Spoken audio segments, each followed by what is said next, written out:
જય માતાજી. જય માતા જય માતાજી. બોલો બોલો.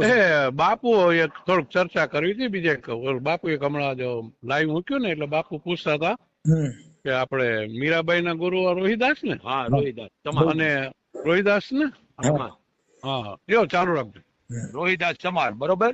હા અને કારણ કે હું તો 18 વર્ષ ને લઈને આલું છે ને, મને બહુ જ જીવવાની મજા આવે છે. હમ અને મેં આપણે નરસિંહ મહેતાના મેઘધારા, બરોબર વાહ.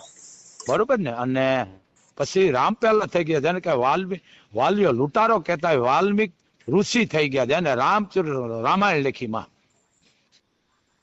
રામાયણ લેખી એને. ઈ વાલીઓ જે છે ને બાપુ, હા ઈ વાલીઓ લૂંટારા માંથી વાલ્મિક ઋષિ થઈ ગયા. હા, ઈ આ વાલ્મિક સમાજમાં. હા, અને તુલસીદાસ મહાત્માએ જે રામાયણ લખી ને એને એમાં 4 રામનું વર્ણન કર્યું છે.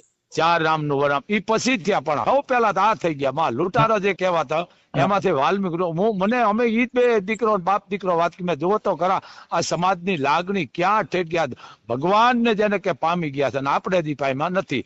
મૂળ કારણ શું છે? આ ભેદભાવ. કારણ કે હું આ ઘણું બોલ્યો છું, આજ લાઈવ હતું ને મારું, બહુ બોલ્યો છું. અને પછી અમારા કચ્છ મહારાજ ધણી માતંગ દેવ જેને રક્તનું તીલું કરે છે આજની તારીખમાં, હું આ બોલું છું, બીજા નથી બોલતા માં. પણ એમાં એવું છે બાપુ કે બીજા બધાને શું છે કે અમુક ને જે કઈ લાજ શરમ છે, જેને ધર્મના નામના જેને ઘૂંઘટા કાઢ્યા છે, ઈ નથી બોલવાના. અરે હું તો બોલ્યા વગર અને કાલે કરે ભગવતી તો હું તમારી સમાજ નો જરીક બોલીશ નાગબાઈ વિશે. માણસ છો ને કે 18 વર્ષની તમારી દીકરી કે બાપ કે મેઘવાળની દીકરી છે ને હેલ ભરીને આવે છે, માં સકન થારા થાય છે. અને તે 18 વર્ષની દીકરી બોલી તમારા માટે સકન થાય, મારા માટે અપસકન થાય. જો નાગબાઈ હિમાલય જાતી તો હવે મારે રહેવાય નહીં. અને દીકરી દોનો દંપતિ એમાં પણ હમાઈ જાય છે માં ભેળા. તે 18 વર્ષ હતો. સાચી વાત છે બાપુ. એટલે હું શું આ પોઈન્ટ દઉં છું ને, કેટલાય ને એમ થાય કે વાહ હવે દેવા પડે. પાછું હું ધર્મની ગાદીએ બેઠો ન બોલું તો મને વડવાળી માફ ન કરે માં. બાપુ જાનબાઈ ની દેરડી જે છે એની અંદર તમે જવું. અરે ઈ કહીશું જાનબાઈ નું મને ખબર. રાણા ને કીધું કે રાણા રવા દેજે નકર તો કે હવારે હું નહીં તો કે હવારે પડવા દઉં તું જાને. હું બોલીશ કાલ જો, પણ માની દયા છે એટલી. પણ હું શું કહું હું બધા ધર્મ ગુરુ કહું ભાઈ તમે બોલો, સમાજને જે થઈ ગયા એ બોલાય, આપણી ફરજ છે. આ વસ્તુ આ સોશિયલ મીડિયામાં ભલે સારું છે નીણું, પણ અમુક આ બોલો તમે વાત જાણતા હોય બધા ધર્મ નું બોલો. અને હું તો જાણું છું બધા વરણ ને લઈને હાલું છું, 18 વરણ ને લઈને હાલું છું બાપુ. સંત એની કક્ષા અને એ આખી અલગ છે. અમારી જાતિ જ ન હોય. અમારી જાતિ શું હોય? અમે તો ભિખારી છે. અમારી જાતિ જ ન હોય સંત ની કે આ ચારણ છે. નહીં, અમારી જાતિ જ ન હોય. કેમ કે એમાં એવું છે કે ચંદન કા એક ટુકડા ભલા ઓર કાષ્ટ કા ભારા. ચંદન નો એક ટુકડો હોય અને 10 ભારી લાકડા નાખો ને તો એ ચંદન ના ટુકડા તો થઈ શકે नहीं. चंदन का एक टुकड़ा भला और काष्ठ का भारा. अरे संत की एक घड़ी भली बाकी मूर्ख का है जन्मारा. મૂર્ખ એ આખી જિંદગી જીવે તો એ સંતની ઘડી બરાબર ન થાય. પણ હું ઘણી વખત એમ થાય કે સમાજના અવળા હવળા બે ની જરૂર છે. જો હવળા છે બધા તો ઓને કોણ ઓળખશે? સમજ્યા? હા, સાચી વાત છે, સાચી વાત. પણ હવે અમુક વસ્તુ જે આપણા ગુરુ થયા છે ને સમાજમાં, તમારી સમાજમાં બધામાં મને જરીક લખાણ કે યાદ તો છે, મને આમાં શું ઉંમર છે એટલે એમ થાય ને વળી તમારે જેવા કે બાપુ આ નામ હતું આ નહીં, વળી પાછું મારે બીજે દી બોલવું પડે. ના ના બાપુ, એમાં એવું છે કે મીરાબાઈ ના ગુરુ રોહિદાસ બાપા છે, પણ આ લોકો નામાચરણ ગિરધર નું વારે છે. કેમ કે નગર મીરાએ ભક્તિ ગિરધર ની કરી છે. અને ગુરુ તો હાથ મેદાનમાં. હા, પછી એને જયારે એને ગુરુ મંત્ર આપ્યો ત્યારે પેલું ભજન ગાયું, એ સાહેલી અમને ભાગ્ય રે મળ્યો યમને આવા સાધુ રે પુરુષ નો સંગ. બાપુ એને ઈ જયારે પેલું ભજન મીરાબાઈ એવું ગાયું કે બાપુ મને ભાગ્ય મળ્યો આવા રોહિદાસ ચરણ નો મને ચરણ મળ્યો. વાહ વાહ વાહ વાહ. નિંદા ના કરનારા કે નરકે જાહે પાડે ઈ તો ભજન માં ભંગ. વાહ વાહ. એ બાપુ અમને ભાગ્ય મળ્યો કે આવા સાધુ પુરુષ નો સંગ. હું શું કઉ છું માં, કાલે જરીક અમુક 2-3 ઓલા દેજો મને. કાલે આખી ઈ જ આખ્યા લેવી છે મારે. હા બાપુ, એમાં પછી એની અંદર આમાં એની અંદર પછી બાપુ એને એવું થયું કે મીરાબાઈ ને છે ને પછી ઓલા રાણાજીના રાજમાં વિરોધ થયો કે હા બાપા અમારા રાણાના રાજમાં ક્યાંય તંબુરા લઈને અમારી મહારાણીઓ ભજન ન ગાય, આને કઈક કરી મૂક્યું છે. હા હા હા હા એટલે જોશીડા તેડાવ્યા, ભુવા તેડાવ્યા ને એને ત્યાં પાઠ નાખ્યા. અને હા પાઠ નાખીને પછી એને જોશીડા જોતા હતા ને મીરાબાઈએ ભજન લીધું ને તો મીરાબાઈએ કીધું તમે શું જોવ છો? કે બાપા હા અમે એનું જોઈ છે કે મીરાને કઈક કરી મૂક્યું છે ને આ ગાંડી થઈ ગઈ છે. ત્યારે ઈ મીરાને ભજન ગાયું, એ જોશીડા મારા તમે જોશ રે જુઓ ને રે, મને કે દાડે મળે મારું શ્યામ. શ્યામ જોશીડા કે તમે શેનો જો છો? કે બાપા તને કઈક કરી દીધું એનું. કે તમે ઈ જોવ ને મને મારો ગિરધર કદી મળશે.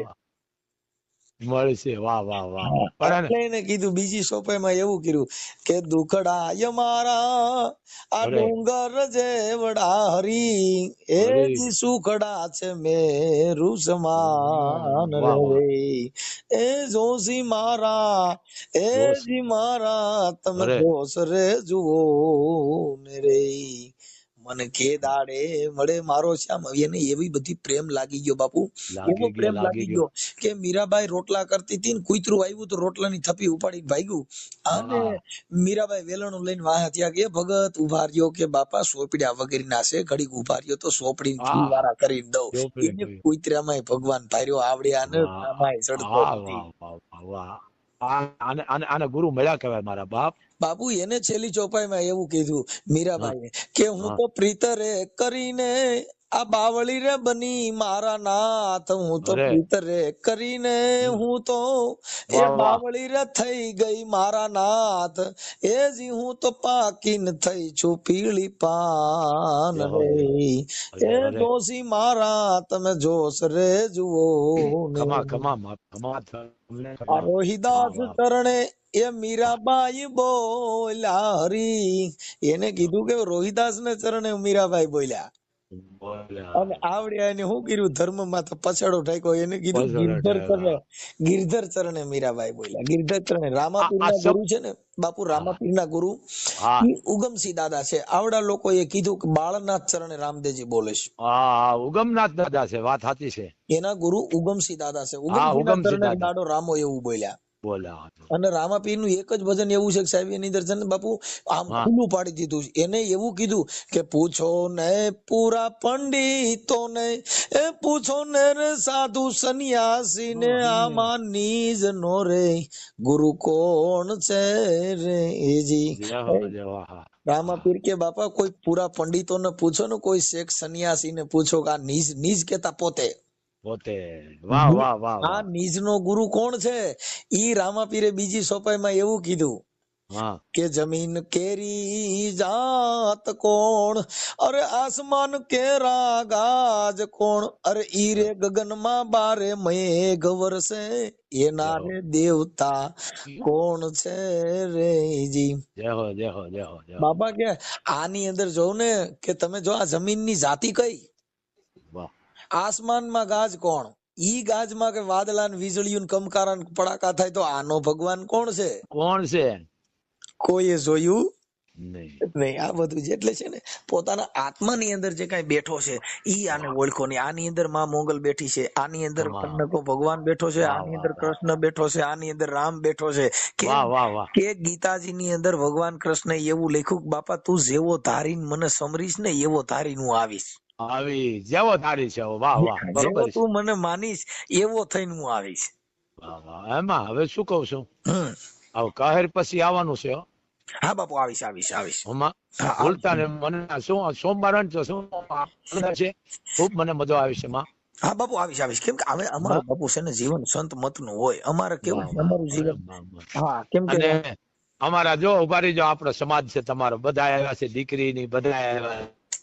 દીકરી અમારે આવ્યા છે ગુજરાત માંથી. એને કાકો આજ વર્ષોથી મોગલ ની સેવા કરે. કેટલી વર્ષોથી. દીકરી તારું નામ દે, કિંજલ તારું નામ દે ભાઈ ને.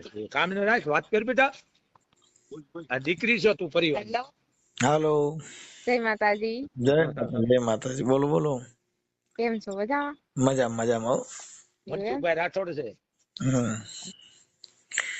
ઠીક છે, આનંદ કરી છે. આ સાધુ સંતોના આશીર્વાદ થી છે બાપા, તો કઈક કઈક આનંદ કર્યા કરી છે. જો સુખ ના ઈ આનંદ અમીરી में वो सुख है बापू फकीरी में.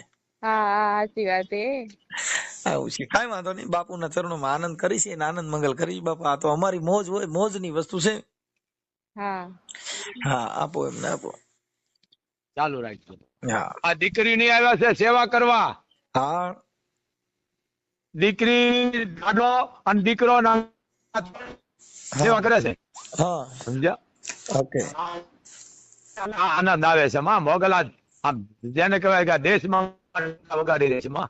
સાચી વાત, સાચી વાત છે. આ બધી બાપુની દીકરી છે, 18 વર્ષની, 5 ની હોય, 25 ની હોય, 80 ની હોય, બધી મોગલ નું સંતાન છે. જો અહીંયા હા બાપુ, નહીં બાપુ, આ જે તમારો પ્રેમ છે ને, પ્રેમ મને તો અલગ વસ્તુ છે બાપુ. જો મીરાબાઈએ કીધું બાપુ કે જો પ્રીત કી એ દર્દ હોય તો મેં એસા જાનતી, મેં તો બાપુ નગર ઢીંઢોરા પીટતી બાપુ કોઈ પ્રીત ન કરે. બાપુ મને તો સંતોથી એવી લગની છે, મને સંતોથી એવો પ્રેમ છે કે એટલે મીરાએ કીધું કે લકડી જલકે કોયલા ભયાન, કોયલા જલકે ભઈ રાખ, મીરા મેં અભાગન એસી જલી ના કોયલા ભઈન મેં ના રાખ. ખમા ખમા ખમા મારા બાપ, હું કેટલો રાજી થાવ, મને આનંદ આવ્યો. પાછો સમાજ બધો ભેળો છે ને માં, મેં કીધું દરેક વાત કરાવું, આનંદ આવે. દીકરીને જાવું તો મેં કીધું 2 દી રોકાવો, બધાએ કીધું. ઠીક ઠીક ઠીક ઠીક, એટલે આનંદ આવે છે માં. માની સેવા કરે છે, જોરદાર કરે છે માં બધાય. અને કાલે હું લાઈવ બોલીશ એટલે 2-4 અમુક નામ જરીક ઉંમરી મોકલજો, એટલે હું થોડું 2 મિનિટના વર્ણન કરું, એટલે શું જાણવા મળે 18 વર્ષને બાપ. ભલે ભલે બાપુ, અને અમારી ફરજ છે, બોલવું અમારી ફરજ છે બા. ચાલુ રાખજો. ભલે ભલે બાપુ. તારામાં મોકલાય. જય માતાજી. જય માતાજી મવદનભાઈ. વોટ્સઅપ માં મોકલી દેજો એટલે બાપુ હું કાલ લાઈવ માં. ઓકે ઓકે, મવદનભાઈ મોકલી દેજો. આપ જે કઈ છે ગુરુ ધર્મ સંત પછી છે બધું મોકલાવી દેજો. હા ભલે ભલે. બીજું મજામાં? બસ બસ આનંદમાં બાપા. અને ઈવોલો મેં તમે મેસેજ મેં આમાં શું છે, અમુક વ્યક્તિઓનું શું છે કે આપણે નહીં કહેવાય, કારણ કે આ શું ફિલોસોફી એની વધી જાય એનો. આપણે આ લોકોને કેવું હોય તમને કહું, એ આપણે વિરોધ કરીએ તો એનું વધારે ઓલું થાય, સમજ્યા ભાઈ? સાચી વાત છે. પણ હવે અમુક અમારે ક્યારેક ક્યારેક આમાં સારું. અરે ભાઈ આમાં કેવું મનસુખભાઈ, આવું તો હાલે જ રાખીએ આપણે છે ને. હું તો તમે નહીં માનો, આટલા વર્ષોમાં કોઈ દી ડિબેટ જોતો જ નથી. લ્યો તમને કહું, કોણ કોમેન્ટ કરે શું કરે, આપણે એક જ છે કે આપણું દિલ ને આપણું મન એમ કે આપણે સત્ય બોલ્યા છીએ તો બોલ્યા છીએ, બસ. દુનિયા જાય ભાડમાં. એમાં શું છે કે 5 પછી એવા હોય કે તમારો વિરોધ કરતા હોય, એમાં હું આપણને એવું લાગે કે આપણે સત્ય બોલવું છે બોલી દેવાનું, બસ. બસ બસ સાચી વાત, સાચી વાત. આપણે કઈ કોઈ પૈસા માટે કે ખુશામત કરવા માટે બોલતા નથી ભાઈ. સાચી વાત છે. હા, આ તો સંસાર છે ભાઈ, 2 હારા આવ્યા ને 2 મોડા. ત્યાંથી પછી ફ્રી થાવ તો સીધા ઘરે ન જતા, અમારે ત્યાં આનંદ. ચોક્કસ ચોક્કસ ચોક્કસ આવીશું ભાઈ. હાલો, જય માતાજી.